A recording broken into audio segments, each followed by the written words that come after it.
24 crores-க்கு ஒருத்தர் எடுத்திருக்காங்க. இந்தியா ஏழை நாடு இல்ல சிவாஜி. சோ அன்னைக்கு மட்டும் இந்தியா என்ன இவ்வளவு பணக்கார நாடா இருக்கேன்னு தோணும். நல்ல எண்ணங்களை பிரதிபலிக்கும், வாழ்த்துக்களை வசீகரிக்கும். பியூரிட்டி அண்ட் பாசிட்டிவிட்டி, அதுதான் ராம்ராஜ் பட்டு வேட்டி. 24 கோடி ஒரு பாலுக்கு 4 லட்சம் ஒண்ணுமோ அப்படிலாம் கணக்கு போட்டு பேசிட்டு இருக்காங்க. ப்ராடக்ட் பொருள் ஆக்ஷன் பண்றது ஓகே, மனுஷன் இங்க ஆக்ஷன் பண்ணிக்கிட்டு இருக்கோம். வந்து நல்ல டீமை செட் பண்ணுன்றப்ப காசு போனா பரவாயில்ல தான் இறங்குவாங்க. ஸ்ட்ராங்கஸ்ட் எம்ஐ இல்லையோன்றது இப்ப ஹார்திக் பாண்டியா வந்து ஒரு பயங்கர வேல்யூ கொடுக்குறாரு. ரச்சின் ரவீந்திரா வந்து 2 crores கீழே கிடைக்குதுன்னா அது வந்து ஒரு ஸ்டீல் தான். பிக் பாக்கெட் அடிச்சிட்டாங்க. உண்மையிலே பெரிய ஆச்சரியம் அவருக்கு நிறைய டீம் போகாதது. சிஎஸ்கே எதனால போனாங்க, பஞ்சாப் எதனால போனாங்கன்னா, பஞ்சாப் வந்து பானுகா ராஜபக்சே வந்து கழட்டி விட்டாங்க. ஃபீல்டர் எனக்கு இப்பவே நான் இமேஜின் பண்றேன், சிஎஸ்கேவுக்கு பவுண்டரியில் அவர் தான் எல்லாச்சாமியா இருப்பாரு. ஏன்னா அக்ஷர் பட்டேலே மெரிட், அவர் செம்ம allrounder, one of the best in India. But still Jadeja is better. ஒரு ஹார்திக் பாண்டியா எனக்கு கிடைக்கிறாரு, நான் வேணும்னு ஆல் அவுட் போறது ஒரு தப்பும் இல்ல. லீக்ல விளையாடுறதுலேயே தி பெஸ்ட் ஆல்ரவுண்டர் அவர் தான். அதே எனக்கு பர்சனலா ஒரு வருத்தம் என்னதுன்னா, இவ்வளவு ஒர்க் பண்ணிருக்க ரோஹித் சர்மாவுக்கு ஒரு இயர் கொடுத்திருக்கலாமோ. ஹலோ, வணக்கம் ப்ரோ. வணக்கம். பிஸியான வணக்கம். வணக்கம். How are you bro? Yeah, I'm fine, doing good. இப்போ லைக் வந்து மேட்சஸ் நடுவுல பிரேக் அந்த மாதிரி இருக்கீங்களா? மும்பைல இருக்கீங்கன்னு தெரியும். ஆமா, மும்பைல செகண்ட் ஒன் டே கவர் பண்ணி முடிச்சேன். நாளைக்கு வந்து ஃபைனல் ஒன் டே இருக்கு. சோ அது கவர் பண்றதுக்காக இங்க இருக்கேன். நேத்து அதோட சேர்த்து ஆக்ஷன் இருந்துச்சு, ரொம்ப பரபரப்பா போச்சு. Long day at work. So அதுதான் மேஜர் ரீசன் நம்ம வந்து இப்போ மீட் பண்றதுக்கு. IPL 2024 ஒருக்கான ஆக்ஷன் 24 crores-க்கு ஒருத்தர் எடுத்திருக்காங்க. சோ ஃபர்ஸ்ட் ஆஃப் ஆல் அத பத்தியே பேசிடுவோம், அத பத்தியே ஆரம்பிச்சிடலாம். நீங்க சொல்லுங்க ப்ரோ, அத பாக்கும்போது அந்த நியூஸ் வெளிய வரும்போது what was your reaction? ஆக்ஷன்னாலே வருஷம் ஒரே ஒரு டயலாக் தான் மனசுல தோணும், இந்தியா ஏழை நாடு இல்ல சிவாஜி அப்படின்னு அந்த படத்துல சொல்லுவாங்கல்ல, அந்த டயலாக் தான் ஞாபகம் வரும். ஏன்னா அப்பன்னு பார்த்து கோடி கோடியா பொருளோ இங்க இருந்தாங்க அங்க இருந்தீங்க, அவ்வளவு பணப்பரிவர்த்தனை நடக்கும். சோ அன்னைக்கு மட்டும் இந்தியா என்ன இவ்வளவு பணக்கார நாடா இருக்கேன்னு தோணும். இதுலயே அதான் தோணுச்சு. பட் என்னன்னா, அந்த 20 crore மார்க் பிரீச் ஆகுமா ஆகாதான்ற ஒரு கேள்வி இருந்துச்சு. நான் போன ஆக்ஷன்லயே ஆகும்னு எக்ஸ்பெக்ட் பண்ணேன், அது நடக்கல. இந்த மாதிரி மினி ஆக்ஷன்ல வழக்கமா அது நடக்கும், இந்த தடவை நடந்திருக்கு. என்னன்னா, ஒண்ணு ஆச்சரியப்படுறதுக்கு எனக்கு எதுவும் இல்ல, ஏன்னா இந்த 20 crores பிரீச் ஆகும் தெரியும். ஆனா 2 பேர் அவ்வளவு தொகையை தட்டிட்டு போவாங்க அப்படின்றது எதிரே பார்க்காத ஒரு விஷயமா இருந்துச்சு. இந்த ஆக்ஷனுங்கிறது கண்டிப்பா ஒரு ரேஸ் தான். அதாவது அது ஒரு அந்த டைம்ல இப்ப பாத்தீங்கன்னா சிஎஸ்கேவே வந்து ஒரு அன்கேப் பிளேயரை வந்து நம்ம வந்து 8 crores-க்கு எடுத்திருக்கோம். அவரோட ஸ்கில் நல்லா இருக்கு அப்படின்றத வந்து அனலைஸ் பண்ணி, அது வந்து action that works like that, அது நமக்கு தெரிஞ்ச விஷயம் தான். பட் ஆனா வந்து ஒரு பிளேயருக்கு வந்து இதுக்கு மேல போகும்போது அது அது அந்த இன்வெஸ்ட்மெண்ட் வந்து கரெக்டானதா அப்படின்ற அந்த ஒரு கேள்விதான் ஒரு நார்மல் ஆடியன்ஸுக்கு வந்து ஃபர்ஸ்ட் வருது. 24 கோடி ஒரு பாலுக்கு 4 லட்சம் ஒண்ணுமோ அப்படிலாம் கணக்கு போட்டு பேசிட்டு இருக்காங்க. அதை எப்படி நீங்க பாக்குறீங்க? இல்ல, இப்ப நம்ம ஒவ்வொரு பாலுக்கும் வேல்யூ அப்படின்றது பாத்துக்கிட்டு இருக்க முடியாது. ஏன்னா இப்போ ஓவராலாவே அந்த 24 crores அப்படின்னு நீங்க ஒருத்தருக்கு பாத்தீங்கன்னா அவர் மேலதான் பிரஷர் இருக்கும். பொதுவா இந்த மாதிரி நிறைய தொகைக்கு போற பிளேயர் வந்து இந்த பிரஷர் ஹேண்டில் பண்ண முடியாம அவங்க வந்து நிறைய முறை அவங்களோட பெஸ்ட்டை கொடுக்காம போயிருக்கிறத நம்ம நிறைய தடவை பாத்துருக்கோம்.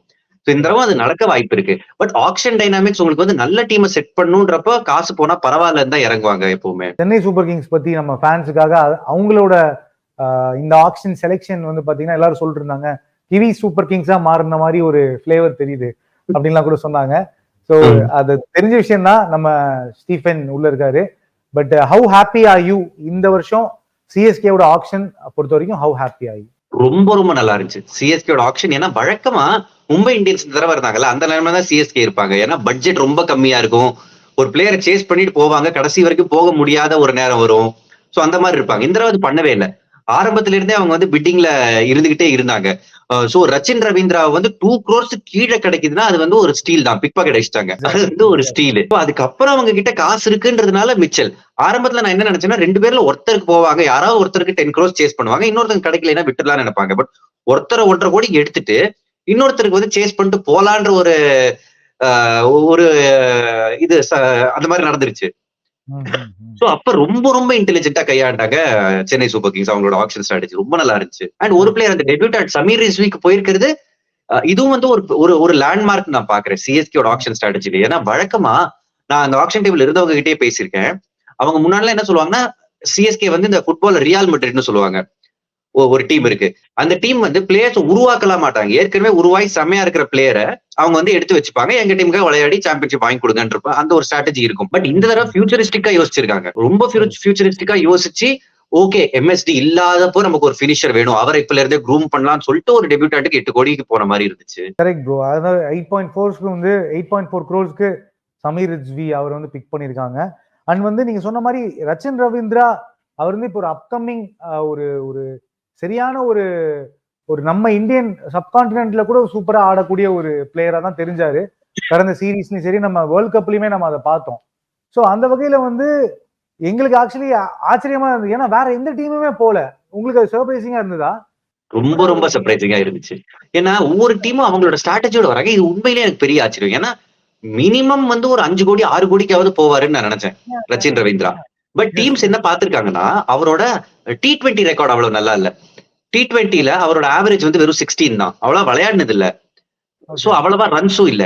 போலிங் ஆவரேஜ் 27 கிட்ட இருக்கு. சோ அவர் வந்து வேர்ல்ட் கப் விளையாடுறப்போ ஒரு பேட்டர் ஒரு 6 ஓவர் 7 ஓவர் டீமுக்கு கொடுப்பாருன்ற மாதிரி தான் தெரிஞ்சாரு. சோ ரெண்டுலயுமே பிட்ஸ் அண்ட் பீஸா இருக்கிறவங்க வேண்டாமோன்னு டீம்ஸ் யோசிச்சாங்கன்னு நினைக்கிறேன். அண்ட் நிறைய டீம்ஸ் வந்து ஓப்பனர்ஸ் ஆல்ரெடி சார்ட்டட்னு நினைச்சாங்க. சோ அதனால டிராவிஸ் ஹெட் கூட பெரிய வேலைக்கு போல. சோ ரச்சின் ரவீந்திராவை ஒரு ஓப்பனரா நிறைய டீம்ஸ் வந்து அவங்க டீம்ல ஏற்கனவே ஓப்பனர் இருக்காங்க, எங்களுக்கு வேண்டான்னு ஒரு சில டீம் நினைச்சதுனால சேஸ் பண்ணல. பட் நீங்க சொன்ன வார்த்தை அப்சல்யூட்லி கரெக்ட். உண்மையிலே பெரிய ஆச்சரியம் அவருக்கு நிறைய டீம்ஸ் போகாதது. ப்ரோ அப்புறமா ஒரு சின்ன மொமெண்ட் ஒன்று வந்து இந்த ஆக்ஷன் நடக்கும் போது வந்து நடந்தது. நீங்க நோட்டீஸ் பண்ணிங்கன்னா தெரியல. நம்ம டேரில் மிச்சல் அவரோட பிட் வந்து போயிட்டு இருக்கும்போது நிறைய சோசியல் மீடியாலாம் பார்க்க முடிஞ்சது. இவங்க நம்ம பிரீத்தி வந்து அவங்க வந்து முன்னாடி பஞ்சாப் கிங்ஸ் அவங்க வந்து பிட் பண்ணிட்டு இருப்பாங்க மிச்சலுக்கு. சரி நம்ம தான் எடுக்க போறோம் அப்படின்னு ரொம்ப கான்ஃபிடென்ட்டா இருப்பாங்க. 11.85 அந்த மாதிரி ஒரு ரேஞ்ச் இருக்கும்னு நினைக்கிறேன். அப்ப திடீர்னு டக்குன்னு பின்னாடி ஒரு போர்டு தூக்கும் சென்னை சூப்பர் கிங்ஸோட. டக்குன்னு திரும்பி பார்த்துட்டு அப்படின்பாங்க அவங்க. அந்த ஒரு வீடியோ கிளிப்பிங் வந்து போயிட்டு இருந்தது. ஸோ கைண்ட் ஆஃப் வந்து டேரில் மிச்சலுக்கு வந்து நீங்க சொன்ன மாதிரி ஆஃப்டர் பிக்கிங் ரவீந்திராவை எடுத்ததுக்கு அப்புறமும் வந்து டேரில் மிச்சலுக்கு அவங்க போனதுக்கான ரீசன் என்னவா இருக்கும் நீங்க பாக்குறீங்க? பிகாஸ் காம்பினேஷனா வந்து 4 ஃபாரின் பிளேயர் தான் உள்ள வைக்க போறாங்க எனிவே. அப்படிங்கும் போது ஒரு வேல்யூபிளான பேட்ஸ்மேனோட ரிசோர்ஸ் வந்து வேஸ்ட் ஆகிறது கூட சான்ஸ் இருக்கு. ஸோ அந்த பிக்கை நீங்க எப்படி பாக்குறீங்க? The highest pick for CSK Daryl Mitchell. First நீங்க சொன்ன இன்னொரு முந்தின ஸ்டேட்மெண்ட்டுக்கு நான் வந்துடுறேன். அதாவது வேஸ்ட் ஆகிறதுக்குன்னா வேஸ்ட்லாம் ஆகாது, பெஞ்ச்ல எடுத்து வச்சுப்பாங்க. அட்லீஸ்ட் இன்னொருத்தனுக்கு கிடைக்க மாட்டாங்கன்றது ஆக்ஷன்ல ஒரு பெரிய ஸ்ட்ராட்டஜியா இருக்கும். சோ அது ஃபர்ஸ்ட். இன்னொன்னு சிஎஸ்கே எதனால போனாங்க, பஞ்சாப் எதனால போனாங்கன்னா பஞ்சாப் வந்து பானுகா ராஜபக்சே வந்து கழட்டி விட்டாங்க. சோ அவங்களுக்கு வந்து Jonny Bairstow at the top தான் ஆடுறாரு. சோ ஒரு நம்பர் 3 நம்பர் 4ல ஏதாவது ஒரு ஆள் வேணும். டேரில் மிச்சல் பெர்ஃபெக்ட்டா ஃபிட் ஆவாரு. வேர்ல்ட் கப்லயும் இன்ஃபேக்ட் வேர்ல்ட் கப் மட்டும் இல்ல, இதுக்கு முன்னாடி 100லயும் அவர் நல்லா ஆடி இருக்காரு.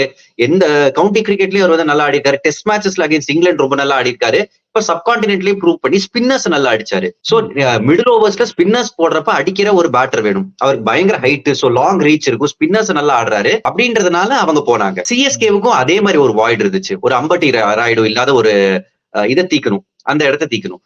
சோ அம்பட்டி ராயுடு வந்து ஸ்பின்னர்ஸ் செட்டிலே ஆக விட மாட்டாரு. ராஷித் கானை கூட அவ்வளவு கான்பிடென்டா டேக் ஆன் பண்ண one of the few players ஐபிஎல்ல அம்பட்டி ராயுடு. சோ மிச்சல் வந்து உங்களுக்கு பெர்ஃபெக்ட்டா அந்த இடத்துல மிடில் ஓவர் 6 ஹிட்டரா உங்களுக்கு வந்து அமையறாரு along with Shivam Dube. So அந்த ஆர்டரை பார்த்துதான் சிஎஸ்கே எடுத்திருக்காங்க. I am not surprised. மிச்சலுக்கு வந்து இன்னும் அதிக வேல்யூ இருக்கும் தான் நான் நினைச்சேன். ஏன்னா நிறைய டீம் டாப் ஆர்டரை விட இப்ப மிடில் ஆர்டர்ல கான்சென்ட்ரேட் பண்ண ஆரம்பிச்சிட்டாங்க. போஸ்ட் பவர் பிளே மிடில் ஓவர்ஸ்ல அடிக்கணும். கரெக்ட். அது 20 ஓவர்ஸ் கேம் அப்படிங்கும் போது மிச்சல் வந்து ஈஸியா மேட்சஸ் பினிஷ் பண்றதுக்கான கேப்பபிலிட்டி இருக்க ஒரு பிளேயர் அப்படிங்கும் போது இப்பவே நான் இமேஜின் பண்றேன் சிஎஸ்கேவுக்கு பவுண்டரியில அவர் தான் எல்லாச்சாமியா இருப்பாரு. முன்னாடி வந்து பாத்தீங்கன்னா பேட்ஸ்மேன்ஸ் வந்து ஹையஸ்ட் பிட்டுக்கு போவாங்க 15க்குலாம். அந்த ஒரு 2 இயர்ஸ் முன்னாடி வரைக்கும் ஐ கெஸ் போன வருஷத்துக்கு முந்தின வருஷத்துல இருந்து நினைக்கிறேன். இந்த மாதிரி பவுலர்ஸ் அதுவும் வந்து வெறும் இப்ப மிச்சல் ஸ்டார்க் வந்து ஒரு பிரீமியம் பவுலர் தான் அவரு மெயினா பாத்தீங்கன்னா. அது அந்த மாதிரி அந்த சேஞ்ச் நீங்க வந்து உங்களால ஃபீல் பண்ண முடியுதா, இல்ல டைம்லி விஷயம் அது ஒவ்வொரு நேரம் பொறுத்து இருக்கும்னு நினைக்கிறீங்களா? எப்படி பாக்குறீங்க அது? இல்ல நீங்க சொன்னது அப்படியே உண்மை. ஏன்னா எல்லாமே ஒரு சைக்கிள். இப்ப ஃபேஷன்ல வந்து அந்த காலத்துல பெல் பாட்டம் வாங்க, நம்ம வந்து பூட் கட்னு ஒரு 15 வருஷம் முன்னாடி அதையே போட்டுக்கிட்டோம். இப்ப வந்து ஸ்லிம் ஃபிட் போடுறோம். இன்னும் 10 வருஷத்துல திரும்ப அதுவே வரும், வேற ஒரு பேர் வச்சு அதையே போட்டுற மாதிரி. இது வந்து ஒரு சைக்கிள் மாறிக்கிட்டே இருக்கும். போன ஆக்ஷன்ல ஐ திங்க் ஆல்ரவுண்டர்ஸ்க்கான டிமாண்ட் நிறைய இருந்துச்சு. பட் ஒரு வருஷம் இம்பாக்ட் பிளே ரூல் வந்துருச்சு. இம்பாக்ட் பிளே ரூல் வந்து எஸ்பெஷலி இந்தியன் ஆல்ரவுண்டர்ஸுக்கு அவ்வளவு கரெக்டான ரூல் கிடையாது. அந்த ரூல் இருக்கிற வரை நம்ம வந்து இந்தியன் பிளேயர்ஸ போலிங்கே போட வைக்க மாட்டாங்க.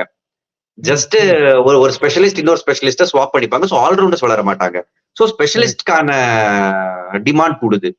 அங்க வந்து மிச்சல் ஸ்டார்க் இருக்காரு. ஏன்னா மிச்சல் ஸ்டார்க் லோவர் ஆர்டர்லயே ஹேண்டி பேட்டர், பட் மெயினா பவர் பிளேல விக்கெட்ஸ் எடுக்கணும். கேகேஆருக்கு வந்து அந்த ஒரு குறை தானே இருந்துச்சு. அவங்களோட ஸ்பின்னர்ஸ் வந்து கன் ஸ்பின்னர்ஸ் வருணும் சரி, நரைனும் சரி, மிடில் ஓவர்ஸ்ல ரொம்ப நல்லா பண்ணிட்டு இருந்தாங்க. இன்ஃபேக்ட் பவர் பிளேயோட கடைசி 2 ஓவர்லயே அவங்க வந்துருவாங்க. போன வருஷம் சுயாஷும் நல்லா போட்டாரு. சோ இதெல்லாம் லீட் பண்ற மாதிரி ஒரு ஸ்பியர் ஹெட் ஆரம்பத்திலே ஓபனர்ஸ் அவுட் ஆக்கிட்டு மிடில் ஆர்டர் ஸ்பின்னர்ஸ் கிட்ட கொடுக்குற மாதிரி ஒரு போலர் வேணும்னு ஆல் அவுட் போனதை நம்ம பார்த்தோம். பட் இந்த சைக்கிள்ல இந்த தடவை ஃபாஸ்ட் போலர்ஸ்க்கான டிமாண்ட் கிளியரா பார்க்க முடிஞ்சிச்சு. அடுத்த வருஷம் மேபி மாறலாம். இப்போ சிஎஸ்கே இருக்க இப்ப 25 வச்சு ஒரு கெஸ்ஸிங்கா நம்ம வந்து ஒரு 11 செலக்ட் பண்ணோம் அப்படின்னா பண்ண முடியுமா உங்களால கை? நிச்சயமா பண்ணலாம். ஓகே, என்னோட சாய்ஸ் ஜஸ்ட் என்னோட நோட்ஸ் முன்னாடி இருக்கு, அது அப்பப்ப நான் பாத்துக்கிறேன். சோ ஓப்பனிங்ல வந்து ரச்சின் ரவீந்திரா ஆரம்பத்துல I don't think he'll feature. அவர் ஜஸ்ட் ஒரு பேக்கப் பிளேயரா தான் இருப்பாரு. சோ ஒரு ருத்ராஜ் கெய்க்வாட் இருப்பாரு, டெவான் கான்வே இருப்பாரு. அதுக்கப்புறம் உங்களுக்கு வந்து Ajinkya Rahane number 3 and number 4 or 5ல மிச்சல் அண்ட் தூபே எப்படி ஷஃபிள் ஆகும்னா கான்வே அவுட் ஒரு லெஃப்ட் ஹேண்டர் கிரீஸ்ல வேணும்னா தூபே போவாரு, அப்படி இல்லைன்னா மிச்சல் போவாரு. சோ அந்த இடத்த சார்ட் அவுட் பண்றதுக்கு. அதுக்கப்புறம் உங்களுக்கு வந்து MS Dhoni and Ravindra Jadeja depending upon the order அவங்க எப்ப வராங்கன்னு. அதுக்கப்புறம் ஷார்துல் டாக்கூர் ஒரு நல்ல பையா இருப்பாரு, உங்களுக்கு பேட்டிங் கொடுக்குறாரு. தீபக் செஹர் இருக்காரு அண்ட் பிளஸ் அது 2 ஸ்ரீலங்கன்ஸ். ஆமா, அண்ட் இம்பாக்ட் பிளேயரா ஒரு ருத்துராஜ வெளியே போயிட்டோ இல்ல சிவம் தூபியை வெளியே போயிட்டோ ஒரு துஷார் தேஷ்பாண்டேயோ முகேஷ் சௌத்ரியோ அந்த டைம்ல யாரு பெட்டரா இருக்காங்க அப்படின்றத பார்த்து இது தோனி டிசிஷன் எடுப்பாருன்னு நினைக்கிறேன். உத்தேசமா இந்த 11 தான், இப்படி ஐடியல் 11. எனக்கு வந்து ரவீந்திரா ஆரம்பத்துல ஃபிட் ஆகல, ஏன்னா உங்களுக்கு வந்து மிச்சல் சாண்டர் மாதிரி ஒரு குவாலிட்டி ஆல்ரவுண்டரே உங்களுக்கு பெஞ்ச்ல உட்காந்துக்கிட்டு இருக்காரு. அவரும் வந்து ஹாப்பியா தான் இருக்காரு நினைக்கிறேன். அவரும் கேட்க மாட்டாருன்னு நினைக்கிறேன். சார் எப்ப மேட்ச் கொடுப்பீங்க? இவ்வளவு வருஷத்துல 15 மேட்ச் தான் விளையாடி இருக்காரு போல. ஆமா, அதே நீங்க என்னைக்காச்சும் like as you are close to those people என்னைக்காச்சும் நீங்க அந்த பாயிண்ட்ஸ் அட்ரஸ் பண்ணிருக்கீங்களா within the team?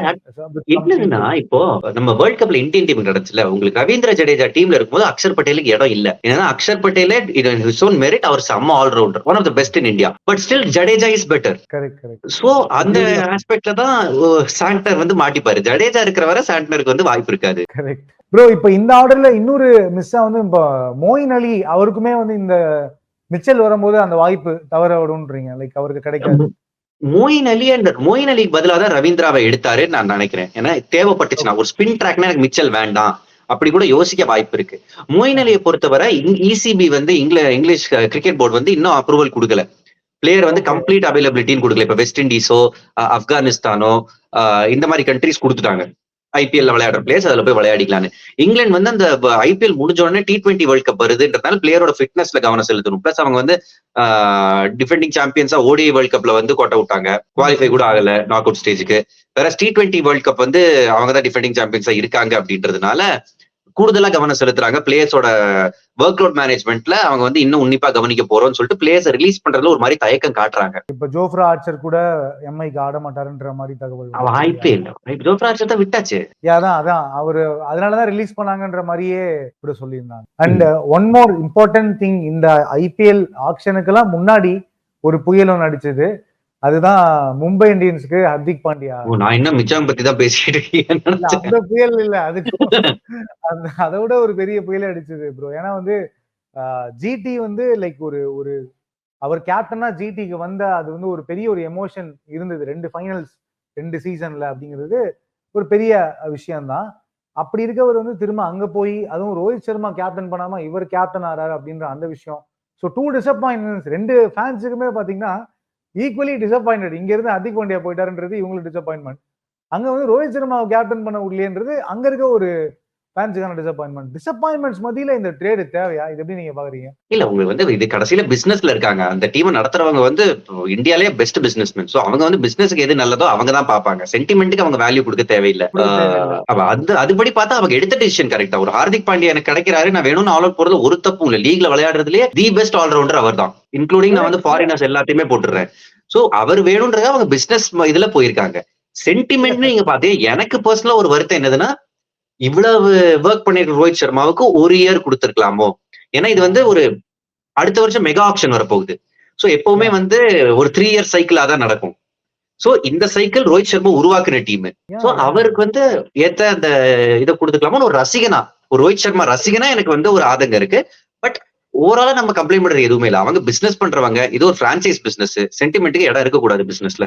உங்க பிசினஸ்லயே அப்படிதானே இருக்கும். கரெக்ட் தான். பட் இருந்தாலும் வந்து நான் என்னன்னா லைக் இது அதான் நீங்க சொன்ன மாதிரி ரோஹித் சர்மா எஸ்பெஷலி அவருக்கான கிராட்டிடியூட் வந்து இல்லாம போயிடும்ன்றதுதான் மெயின் வருத்தம்.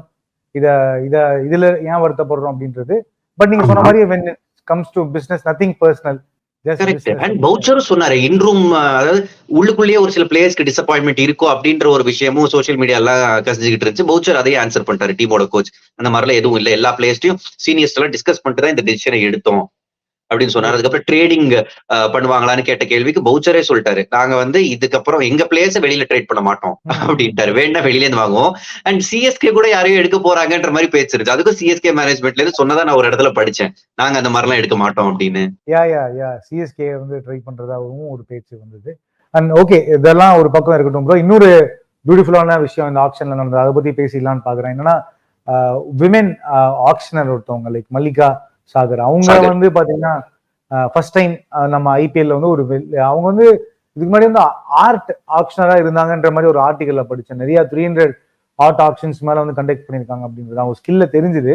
ஃபர்ஸ்ட் ஆஃப் ஆல் அது அந்த விஷயம் நீங்க நம்ம டேவிட் ஷிப்பர்ட் தாத்தா எவ்வளவு மிஸ் பண்றீங்க. அண்ட் நேற்று நீங்க ஆக்ஷன் பாத்தீங்களா? அந்த பார்த்த மொமெண்ட்ஸ்ல ஹவ் வாஸ் ஷீ டூயிங், அவங்களோட பிரசன்ஸ் வந்து எப்படி இருந்தது உங்களுக்கு? ஃபென்டாஸ்டிக். இதுக்கு முன்னாடி அவர் யார், மாஸ்கரீனஸ் நினைக்கிறேன் அவரோட பேர். போன தடவை கூட மயக்கம் போட்டு விழுந்தாரு பாவம். ஆமா. சோ ஆக்சுவலா ஒரு இந்தியன் பண்றத நான் வந்து ரொம்ப ரசிச்சேன். போன வருஷமே அவருக்கு உடம்பு சரியில்லாம போனப்ப சாரு சர்மா வந்தாரு. கடைசியில இது இந்தியன் பிரீமியர் லீக், ஒரு இந்தியன் பண்றதுதான் கரெக்டா இருக்கும். அண்ட் இந்தியா அதுவும் வந்து இவ்வளவு எக்ஸ்பீரியன்ஸ்ட் உள்ள கொஞ்சம் கூட அவங்க வந்து சலனமே படலையே. ஏன்னா இவ்வளவு பெரிய கிரிக்கெட்டர்ஸ் எல்லாம் வந்து ஆக்ஷன்ல போடணும். ஏன்னா எந்த ஆக்ஷனரா இருந்தாலும், அந்த ஃபர்ஸ்ட் பண்ண ஆக்ஷனரோட இன்டர்வியூஸ் கூட நான் படிச்சிருக்கேன். என்னதான் அதாவது ஒரு ப்ராடக்ட் பொருள் ஆக்ஷன் பண்றது ஓகே, மனுஷன் இங்க ஆக்ஷன் பண்ணிக்கிட்டு இருக்கோம். மனுஷன் ஆக்ஷன் பண்றதே ரொம்ப ரொம்ப புதுமையான விஷயம். பட் அதுல அவங்க அவ்வளவு நல்லா பண்ணது சூப்பரா இருந்துச்சு பாக்க. எஸ். ஃபைனலி இப்போ மூவிங் டு த கேம், நீங்க இந்த வருஷம் நடக்க போற ஐபிஎல் இப்போ ஆஃப்டர் திஸ் ஆக்ஷன் எப்படியுமே ஆன் பேப்பரை வச்சு நமக்கு சொல்ல முடியாதுன்றது வந்து ஒரு விஷயம். அண்ட் பட் ஆனா நீங்க வந்து ஒரு த்ரெட்டா இந்த டீம்ஸ் வந்து they look good on paper அப்படின்னா நீங்க வந்து எந்த டீம்ஸ் வந்து சொல்வீங்க இந்த ஆக்ஷன் முடிஞ்சதுக்கு அப்புறம்? சிஎஸ்கே ஃபர்ஸ்ட் நான் போட்டுருவேன் லிஸ்ட்ல. ஏன்னா அந்த 7 ஹோம் கேம் சிஎஸ்கே எப்பவுமே ஹோம் வந்து ஒரு ஃபோர்ட்ரஸ். அண்ட் டீமை வந்து இன்னும் ஸ்ட்ரென்தன் தான் பண்ணிருக்காங்க. ஏற்கனவே டிஃபெண்டிங் சாம்பியன்ஸும் உள்ள வருவாங்க, டீமை ஸ்ட்ரென்தன் பண்ணிருக்காங்க. ரெண்டாவது எம்ஐ, ஏன்னா அவங்களுக்குமே வந்து ஒரு அந்த ஸ்ட்ராங்கஸ்ட் எம்ஐ இல்லையோன்றது இப்ப ஹார்திக் பாண்டியா வந்து ஒரு பயங்கர வேல்யூ கொடுக்குறாரு. சோ எம்ஐ அண்ட் ஆக்ஷன்லயும் பெஸ்டா பெர்ஃபார்ம் பண்ணது இந்த 2 டீம் தான் அவங்க.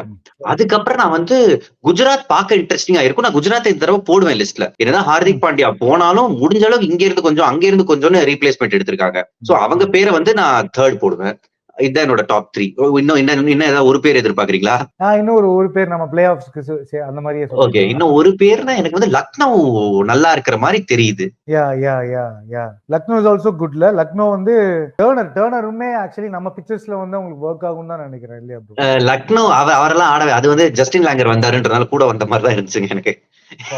சாரி, பட் என்னோட ஒப்பீனியன் தான். ஏன்னா ஆஸ்டன் டர்னர் வந்து இந்தியால ஒரு இன்னிங்ஸ்ல ஒரு செம்ம இன்னிங்ஸ் விளையாடி ஜெயிச்சு கொடுத்தாரு. ஐ திங்க் ஒரு ஒன் டேல ஒரு பெரிய சேஸ்ல செஞ்சுரி அடிச்சாரு.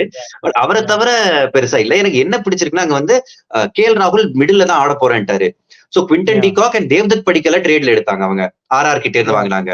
அதுக்கப்புறம் தீபக் ஹூடா போன வருஷம் இருந்த மாதிரி இல்ல, இந்த வருஷம் டொமஸ்டிக்ல விஜய் ஹசாரே செமிஃபைனல்ல செஞ்சுரி, நல்ல ஃபார்ம்ல வராரு. அண்ட் நிக்கலஸ் பூரன் எப்பவுமே டேஞ்சரஸ்.